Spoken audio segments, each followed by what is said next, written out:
Hello and welcome to Faith Matters, the show where we take a spiritual perspective on Merseyside life.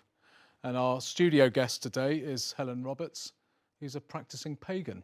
Practicing, I like that term. I haven't got it right yet. Okay, Helen, it's lovely to have you in the studio today. And can you tell us and tell our viewers, what is paganism exactly? A really broad term, and that would describe anybody who has not maybe a monotheistic view of life. So gods are everywhere, and you could talk about people who worship nature, or people who have no gods but still revere nature and see in the divine in nature. It could be people who follow the northern gods, so Odin, Thor. It could be people who follow Greek gods or the Roman gods. So you could have the Mithra cult, somebody who was born of a virgin, was put to death around about the time of the winter solstice, and Right, okay. was I see born where you're again. going with that, Yeah. Just to tie us into something later on. So, so it's a really broad church, if you'll excuse the pun, No, I excuse of that, people who say certainly not monotheistic. There'll be lots of gods or no gods, but definitely being part of nature, being one with nature, and certainly not the most important part of nature. Right, okay, so not the kind of crown of creation? No. Okay, right. And is there a common thread running through the various traditions in paganism, would you say? And if there is, what is it? Possibly now. I would imagine that when paganism was, so pre-Christian times, I would imagine that paganism was, well, it wouldn't have been called paganism then. I think pagan generally is thought to mean as a country dweller, a country person. So they would have been very disparate groups, worshipping very disparate things. But if we think of, say, the Romans, when the Romans came to Britain, it was pre-Christian times, and they had their gods. And when they came to Britain, the different tribes had their gods. And Roman soldiers came over and said, we like that God. We're going to worship that God as well. And some of the British people would say, we like your God. We're going to have one of those as well. So just kind of add a god to your pantheon of gods. Exactly, yes. So it's just like having friends, people that you can speak to, people that you can appeal to, or spirits that you can appeal to. But I would say that the thing that ties us together now is it's about being one with nature. First, do no harm is one of the things. So as long as you're not hurting anybody or hurting anything, it goes. So there's nothing about being gay or men or women. Everybody is exactly the same. It's about being part of nature. And of course animals. Exactly. And everything is equal. So yes, so an animal has the right to eat me. Right, okay. Because I'm not more important than it. But I also have the right to try and stop it doing that. Right, okay. So how long have you been a pagan? That's a really, really interesting question. I would say when I was about 7, I was raised a Catholic, a Roman Catholic. When I was about 7, I went to my priest, our parish priest, who was a lovely, lovely priest, Father English, and I said, can I be an altar boy? And he said, no, you can't be an altar boy, you're a girl. And I said, I know, but can I be an altar boy? What difference does it make if I'm a girl? An altar girl. Yeah, there was no such thing in those days. I'm talking a long time ago, don't push it. And he said, well, if you're a girl, your hair might drip in the altar wine. Right. So I said, that's okay, I'll cut it, I'll tie it back. And he said, well, it could get caught in the flames of the candles. I said, I'll cut it short. And he said, Helen, you can't, you're a girl. And I remember looking around and thinking, so you don't really want me here then. Also, I'll blame long family holidays in Anglesey, the Isle of Mona, which was very sacred to the Druids. And I remember being in, we stayed on a farm and there was this little woodland place, and I remember going there and just being suddenly absorbed in the energy of the place. And I didn't feel it was the God that I knew. I felt it was a different sort of energy, I just felt all these spirits whispering at me. And did you hear them audibly? Not saying anything, but you just knew that they were around, not necessarily speaking to me. I remember that there was a flock of long-tailed tits that came in, and they were all sort of swooping around, not around me, around the trees, and you just felt that there was this buzz of energy going around, and that I was part of that, and that had a very long-lasting impression on me. Was it actually a holy site, that? Did you then, in terms of the earth tradition? Not as far as I know. Who knows? Because Who knows, the Romans decimated it, if using a Roman expression, decimated it after the revolt, after the Boudica revolt. So they took down all the oak groves and things like that. So, in adulthood, when did you actually embrace paganism as a kind of way of life, or did you just slip into it, or was it like a conversion process, or? Not a conversion process, but just as anybody with an inquiring mind, you're looking around and you're thinking, this doesn't suit me. I feel a bit like a square peg in a round hole here. I don't want to knock off the edges. I'd rather explore other things. And I remember reading some books by a woman called Manda Scott. She's a historic writer. And she wrote this series about Boudica. And within that, there's a lot of paganism, because, of course, there would be at that time. And I just remember thinking, this is a lot more like it. This is a lot more like me. And through that, started exploring it through that. And so is there a book, is there an equivalent book to the Bible or the Quran, or just, are there books, holy books within paganism? No. And in fact, very interesting, I went on a course, a dreaming course. It was almost like meditation, but then sort of taking yourself beyond that. And in the morning there was a sort of a ceremony, and it was about sort of looking at the four directions and looking at the different elements, the earth, the wind, all that sort of thing. And when we went back inside, somebody said, can I just write down? I haven't got it all. I want to just write down exactly what we did. And the person who led it said, oh, no. If you write it down, that becomes the right way to do it. And somebody else is doing it the wrong way. What you do is you remember what was right for you, and then you add bits that will make it more personal to you. As soon as we start writing it down, we get right and wrong. And they said, well, again, that's just not the way to go. So I thought that was very interesting. So there's no set of rules. Do no harm. That's about it. Okay. So how do you practice your faith? Do you call it faith, or? No, I'd call it more of a way of life, spirituality. I don't know if you can call it a religion if there aren't a set of rules to follow. It's always about being open to possibilities of listening to the world around you. I might be walking down the road and I've been thinking about a problem, and suddenly something like a crows will fly past and they'll all start cawing, and I'll think, okay, that reminds me I need to be more grounded. I need to be more. So it's about listening to nature. Going into the supermarket and looking at it and trying to work out, this is organic, but it came from Egypt. This is local, but it's not organic. Which do I choose? Which is going to do the least harm? So that's kind of how you practice it. I have an evening ceremony that I do, but it's just very personal to me. Nobody else would recognise it, but it reminds me to be small. So you don't kind of go out to the woods, I don't want to stereotype it, but you don't go out to the woods with other pagans and perform rituals? And sometimes, and there are various times in the year where that's more important. So the year might begin with Samhain, which is the time around Halloween. So that's about ancestor worship, so reminding us to think of all those people, either spirit ancestors or blood ancestors, all those people who have gone before. I remember a lovely phrase that I heard, and I can't remember the person who did it, and it was, I'm paraphrasing, I'm walking through woodland, and suddenly I notice the world around me, and a voice says to me, stop and listen. You are the result of the love of thousands. And I just thought, what a fantastic way to remember your ancestors. So that would be Samhain, and then you've got Yule, which is the shortest day. And that's around the same time as Christmas time. About the same time as Christmas time. And then you've got one. Is that a festival of light in the same way Christmas and Hanukkah are at the same time of year? Yeah. So it's kind of yes, and I love the way that all sorts of different religions seem to be linked in these ways of trying to find our way through, and trying to find our way through in the most peaceable way.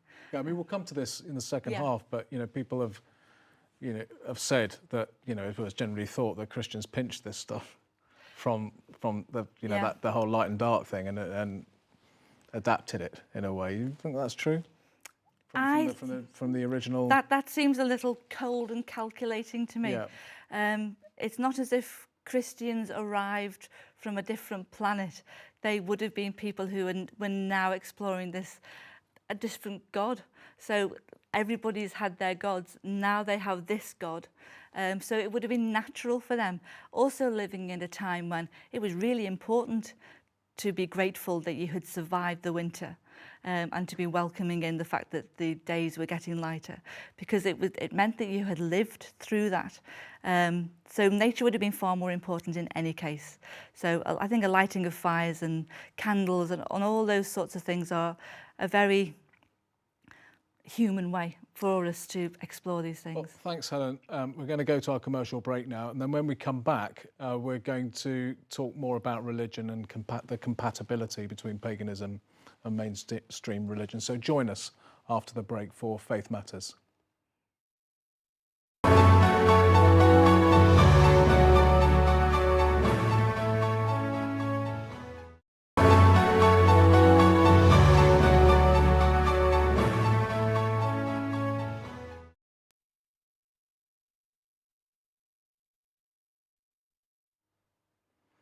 Welcome back to Faith Matters. We're in the studio with Helen Roberts and we're discussing paganism today.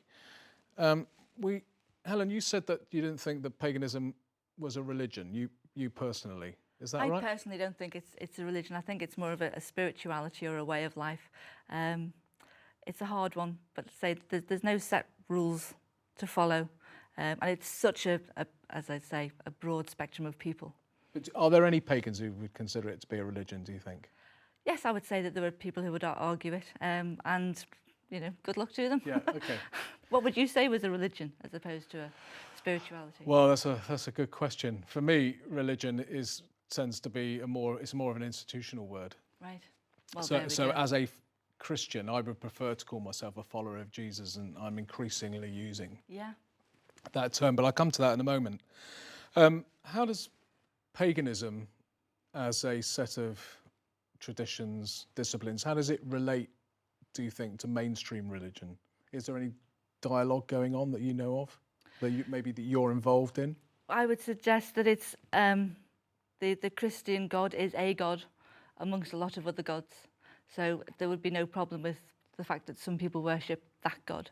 I know that sometimes he's called the jealous God because he doesn't like to think that anybody else is around. Right, but okay. He's a very powerful God, and so he's around. And so no, I don't see any difficulty with some people being pagans and some people being Christians or Baha'i or Zoroastrians. It's just the rich tapestry of life, and it just adds to the colour, I think. And are people getting together to discuss this between the various mainstream religions? I think more and more people are becoming open to possibilities, and I think more and more, thankfully, people are looking at how religions are alike and how we are alike more than how they're different. Enjoying how they're different as opposed to opposing how they're different. So I think that is something that's happening. There'll always be people who prefer things very rigidly, but soften those edges and we'll get on a lot better. Rigid pagans? Yes, I think there are people who would like to think that the paganism that they are celebrating is the same as the paganism that was pre-Christian, but we have no idea. We have some Roman writings and things like that, but written from a certain perspective. And how can we possibly know? Nothing was written down. The Druids didn't write things down. They were very clear about that. So how can we know? We can only do it from our modern perspective and try to make our way through our lives with the best we can.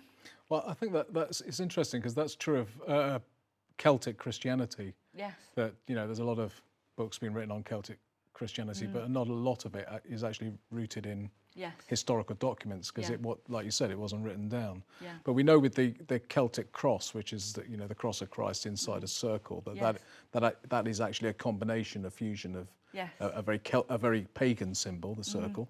Circle of life, and with the cross of Christ. And there was that period of assimilation here on these islands that the early Celtic church. Yes. Do you think that the church came and dominated the pagans, or do you think there was a meeting of ways? I I think probably to start off with, there was a meeting of ways, and then it's almost like a political party that gets a bit of power and enjoys it. Was it the synod of something like 694 or something like Whitby, that? was not was it Whitby, that's Yeah. the one, where they just tried to go, but was it the Roman Church or was it the Celtic Church? And they Yeah. chose the Roman Church, Yeah. and then I think we got into the patriarchy of it. So it was women weren't allowed to celebrate the Mass anymore, and I think that just quietly sort of eroded that meeting of minds, if you like. It became them and us then, and any power that women had was seen as dangerous. And of course, women were often the druids were men as well as women, shamans were men as well as women, and that suddenly became, you can't have that. And I think that was a parting of the ways, unfortunately. And did the persecution of the witches come from that, do you think? I think so, yes. Yeah. Yes, because mind you, see, men were persecuted as witches as well. Yeah. But yeah, anything that said that you were able to make things happen in a way that wasn't to do with priests who had the rule. Had the power. Had the power, yeah, was dangerous. And I suppose that's a political thing as well as a spiritual thing. But we're getting past that, aren't we? Well, there's been a huge, you probably know, there's been a huge revival in Celtic Christianity Yes. over the last 20 years. Yeah. You know, I've been affected by it myself, you know, and taken a lot of it on board. And do you think that relates to what you were saying about, you know, this listening, that people are listening to one another and looking Yeah. for the best in... Yes. Yes, and it's almost as if it's gone full circle. Yeah. So there you go, that circle of life again, where we've gone back to, yes, we're different religions living in this, different religions, different ways of life, different spiritualities, living on this small island, living globally, and how can we best get along together? What's the best of yours? What's Yeah. the best of mine? I think there are far more people now who cherry pick. I don't see anything wrong with that, as long as you are living a life as honourably as you can. And that renunciation of patriarchy as well would be Yes. key to that, Yes. which you're Yes. touching on. Yes, let women do some of the work as well. Absolutely. Yeah, Take yeah. some of the stress away. Yeah. But when you think about, you know, how it's going on to some different subject, you know, men dying earlier than women, is that necessarily all to do about testosterone being a difficult hormone to live with, or is it because all the responsibility, all the stress is put onto men, and women can take some of that off you as well? Okay, what do you think of Jesus? I was thinking, you know, as I was preparing to meet you today and interview you today, Jesus took, you know, virtually all his examples from the natural environment, Yes. from, you know, the parables were natural stories, nature stories, if you Yes. like. You know, what's your take on Jesus as a person, as a teacher, as a kind of model? Who wouldn't follow his ways? You know, who wouldn't read that and think that he was either a very good person or that he was, you know, a manifestation of God, a God on this earth, and who wouldn't think to themselves that is a good way to live your life? But I think of the parable, well, the saying where he said, God clothes the birds, clothes the sparrows, and a low little sparrow, so he'll look after you as well.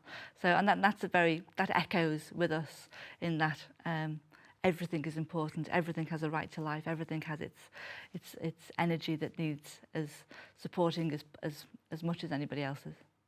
And so, do you read the Gospels yourself at all? Well, I was raised as a Catholic, so yes, I went to Mass every Sundays and holy days. Stuck in there. Yeah. Yeah. Okay, interesting. Now, a lot of Christians actually, would be worried about paganism in some way, that maybe associate it with occultism or devil worship. And I mean, it's not the first time you've heard this, I'm sure. And then it becomes quite accusatory. Yes. How would you respond to them? To that? Well, it's that them and us thing again, isn't it? You know, you wouldn't want to be part of these people because devil worship, things like that. Well, there is a horned God. And I suppose that's where the devil comes in with his horns and his tail, because it would be part animal, part human. But pagans don't have a devil. We don't think of devils. So, and we don't think of the Christian God. So how could we be devil worshipping if we don't believe in a devil? I remember working with somebody, and when they found, because it's not something, I've kind of outed myself here, and they said, "You're a pagan, because don't they sacrifice babies?" And I remember saying, yeah, me and the women's hospital, we've got a thing going on, you know, if there's any that they want to get rid of, I'll take one off. And I thought, really? Seriously? have a very exciting life apparently in some people's imaginations. Yeah. But dancing naked round stones is really hard on the feet. You know, it would have to be in wellies in our environment, wouldn't it? So, Yeah. so no, the occult is something very, very different, and there are people who use that, but that's not me. First, do no harm. So occultism, Satanism, that kind of thing, something very, very different, really. Occultism maybe, but Satanism, because if you don't have a Satan, how can you be worshipping Satan if you don't believe in him or it? Right, interesting. Thanks for clarifying that. And so how can people get involved? How can they find out more? I would Google it in that new verb that we have, and be open to things, but also go along and think, is this bit for me? Because as I say, there's so many different ways to celebrate it. There are so many different groups. There's the Lightworkers Liverpool group. That seems a really interesting group, and they do all sorts of things around yoga and things like that as well. But go along with an open mind and just decide whether it's for you or not, because there's groups everywhere, and it's like going into a cafe and thinking, I like this cafe, I like the vibe. You go into another cafe and you don't like it, so find somewhere that's welcoming and then take it from there. And it's the Pagan Federation, they have a website, don't they? They do, yes. And that gives you all the information on it does, the and various then streams got, and where you can connect. And then you've got the British Druid Order, so that's an interesting as one, but the Druids work very hard, and that's too much like hard work for me. Or you got shamans as well, but again, that's a lot of hard work. So I'm quite happy to be a pagan and just enjoying life and letting other people do that hard work. Well, Helen, thank you so much for coming on pleasure. today. It's been great to meet you and to find out that you're not scary at all. Aww. And not that I thought you would be. And but great, and thanks very much. And thanks for watching, and join us again for Faith Matters.